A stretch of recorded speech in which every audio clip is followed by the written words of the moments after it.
Darrell Dusty Crawford, known by his Native American Blackfoot name, Lone Bull, is captivated as he reviews the findings of his DNA test conducted by the Cellular Research Institute, CRI. The results not only shed light on his personal heritage, but also carry implications for all Native Americans residing in Hartwood, Montana, within the expansive Blackfeet Indian Reservation. Crawford possesses the oldest DNA native to America, challenging our understanding of ancestral history.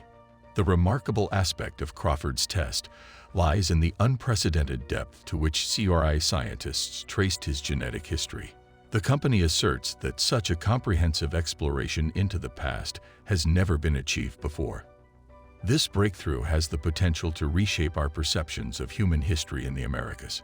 Hartwood, situated in the 1.5 million acres of the Blackfeet Indian Reservation, is part of one of the largest Native American tribes in the United States, with 3 additional Blackfeet reservations in Alberta, Canada. Crawford's DNA test, while personal, raises the intriguing possibility of influencing our broader comprehension of the arrival of humans on the American continent. Examining the migration theories, the widely accepted narrative involves people migrating from the northern territory of Siberia to what is now Alaska during the last ice age. This period, commonly referred to as the Quaternary Glaciation, began 2.6 million years ago and witnessed multiple ice ages, around 15,000 years ago. During the last glaciation peak, experts propose that humans crossed from Siberia to Alaska via a land bridge that once connected the 2 regions. Archaeological evidence supports this ancient land bridge migration.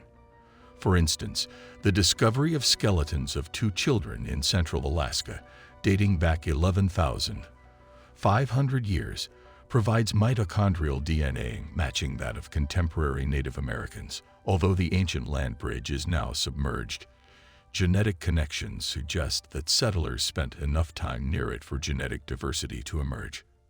Further confirmation comes from a study led by the Max Planck Institute, focusing on a fossilized human tooth in southern Siberia dating back 14,000 years. The DNA analysis revealed a mix of genetic material from Northeast Asia and North Eurasia, aligning with that found in many contemporary Native Americans.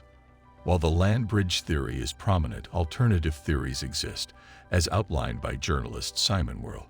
Questions persist about the various ways humans might have first come to North America, challenging the notion of a singular Bering Strait crossing. Despite differing perspectives, the land bridge theory remains a leading contender, emphasizing the need to explore ancient Siberia to unravel the origins of Native American populations. The notion of a transatlantic migration is supported by the frequent discovery of ancient Clovis weapons on the east coast of America, often taking the form of arrowheads or spear points.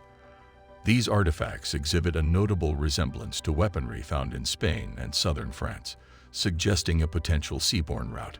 According to Childs, this maritime journey would have involved people sailing across the Atlantic in skin-covered vessels, possibly landing in Virginia or Maryland. Childs further explores the beliefs of Native Americans regarding their origins.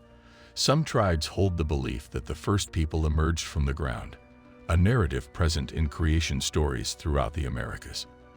These stories describe various arrival scenarios, such as emerging from caves or rising through springs and underground sources.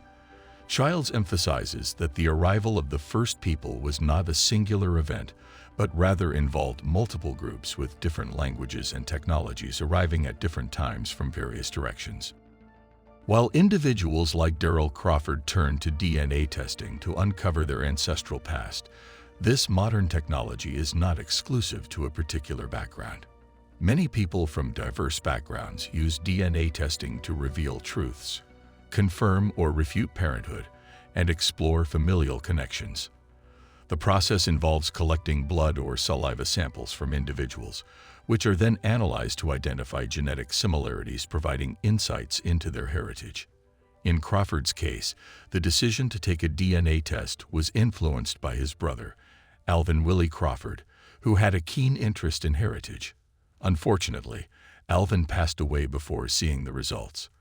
Alvin, a firefighter with the Chief Mountain Hotshots and an educator at the Blackfeet Community College, had previously taken a DNA test with Ancestry.com, but was dissatisfied with the results. Daryl chose CRI, a company based in Santa Monica, California, known for claiming an accuracy level of over 90% for its testing methods. Crawford's DNA test results were not only stunning but also carried implications for our understanding of human migration to the Americas. Cryogenetics, the testing company, traced his genealogy back to 55 generations ago, a remarkable achievement that raised the confidence level in the results to an extraordinary 99%. Despite the tragedy of Alvin's untimely death, the revelations about their shared heritage added a profound layer to the story, emphasizing the potential of DNA testing in unraveling the complexities of human history. In essence, it indicated that Daryl Crawford's ancestors could be traced back approximately 17,000 years. Cryogenetics highlighted the exceptional nature of this discovery, likening it to finding the elusive Bigfoot. Crawford's lineage, extending further back in time than any other individual examined by the company, presented a unique case that had not been encountered before. Despite being taught the land bridge theory in his childhood, which suggested that his ancestors likely reached the Americas through this route, the results of Crawford's DNA test seemed to challenge this narrative. Instead, his genetic heritage suggested the possibility of people arriving in America via the ocean, opening up a new perspective. Earlier, we discussed the theory of Stone Age people traveling from southern France and Spain, but Crawford's DNA revealed another intriguing possibility. His genetic makeup linked him to people originating from the Pacific, proposing a migration that started in South America and moved northwards. Crawford's DNA belonged to the Na haplogroup B2, a lineage rarely seen in northern regions such as Canada and Alaska, but prominently present in Arizona some 17,000 years ago. This lineage is part of the four major native populations known as clans: Saki, Ai, Chianina, and Ina. The Ina group, named after a significant figure in Polynesian mythology symbolizing the first woman, is where Crawford's lineage is traced. Interestingly, most modern Native Americans can trace their ancestry back to one of these clans. Notably, Crawford's DNA connection to Polynesia raises questions about the previously considered theories of Atlantic crossings from the west or land bridge migrations from the north.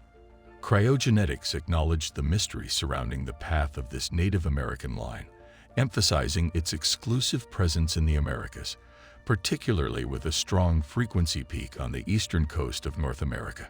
Delving into Crawford's detailed results, 83% of his heritage was attributed to Native American genes, with an unusually high 73% coming from a single line.